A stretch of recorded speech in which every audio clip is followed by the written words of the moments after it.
এই গরমে আমাকে এই লেবুর শরবতটা অনেক বেশি পরিমাণে স্বস্তি দেয়।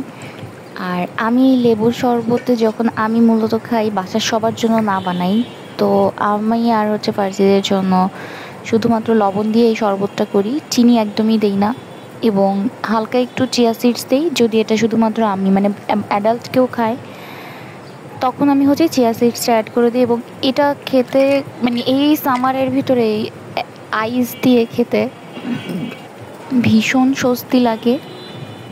এবং বাসায় সবার জন্য এটা বানিয়ে রাখা উচিত, যারা বাহিরে কর্মজীবী তাদের জন্য আপনি বানিয়ে রাখতে পারেন এবং তারা আসলে তাদেরকে দিতে পারেন। আমার কাছে চিনির থেকে লবণ দিয়ে মানে বিট লবণ দিয়ে যেই লেবু শরবতটা বানানো হয় ওইটা আমার কাছে বেশি টেস্টি লাগে এবং খেতে ভীষণ মজা লাগে।